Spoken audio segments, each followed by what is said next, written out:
a concisão. A concisão significa o quê, cara? É você evitar falar demais, dar muita volta, falar, quando na realidade o que importa está aqui, ó. Então é você evitar muitas explicações demais e tal.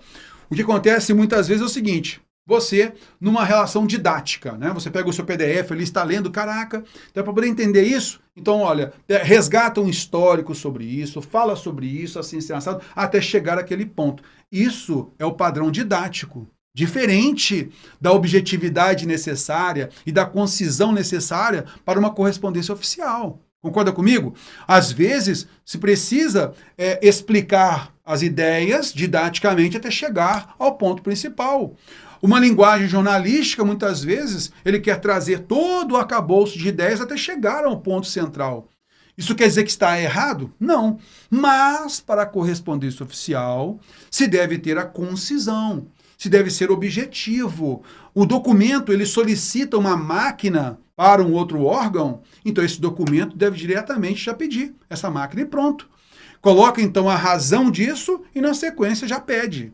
Então, não deve-se evitar fazer históricos, né? Fazer muitas explicações. Tem que haver, então, um burilamento. Tirar aqueles elementos secundários que não vão ajudar naquele pedido, tá legal? Por isso, a gente nota a concisão, é o chamado resumo, tá legal? A gente evita as rebarbas aqui, ó, tá? E já vai direto ao ponto. É uma qualidade da redação oficial que atende ao princípio da economia linguística. Você economiza esse monte de palavras utilizadas aqui, ó, tá? Secundariamente. Segundo a qual se deve reduzir ao mínimo de palavras possível o conteúdo a ser comunicado. É a redução ao mínimo, né, de palavras, evitando-se redundâncias ou trechos inúteis. Exatamente, porque às vezes, de tanto explicar aqui, olha, tá? Antes de solicitar a máquina efetivamente, você acaba sendo redundante, desnecessário, tá? Então, realmente, há o princípio da economia linguística, tudo bem? E isso é colocado no manual e não mudou na nova versão. A concisão é antes uma qualidade do que uma característica do texto oficial. Conciso é o texto que consegue transmitir um máximo de informações com um mínimo de palavras. Ponto. Isso daqui não mudou, tá legal? Isso daqui está na nova versão. Para que se redija com essa qualidade, é fundamental que se tenha, além de conhecimento do assunto sobre o qual se escreve, o necessário tempo para revisar o texto depois de pronto.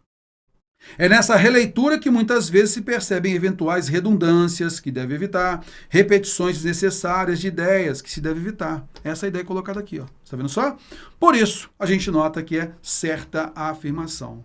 Então, o que a gente fala, né? O que acontece? A banca CESP, normalmente, por isso que quando eu vou fazer a aula de redação oficial, eu evito colocar considerações minhas e tal. Vou mostrando para você as palavras-chave que o manual coloca, porque é basicamente isso. A banca, ela gosta muito da literalidade. Aquilo que está escrito no manual, ela cobra para você. Por isso que essa leitura ela é sempre muito importante. Tá legal? Por isso que eu vou grifando para você na aula, tanto em vídeo quanto na aula em PDF. Porque a banca cobra em cima disso. Aqui está, olha só. Tá, ó. É justamente em cima da literalidade que ela cobra. Tá legal? Beleza, então é certa a afirmação.